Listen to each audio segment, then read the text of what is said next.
ka gele suilung ka mong puy nang ngay na nang ngay lung hel tin lam sa ka zot na sung ngahin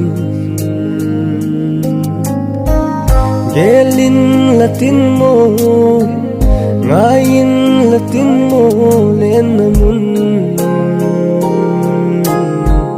kinle ka ngay hi tha zo lâu in ka gel zin ka lung sit ka ngay manin pha chom ka ka la vai tham pi na chen gelin lang mil lâu zenin di lung la ya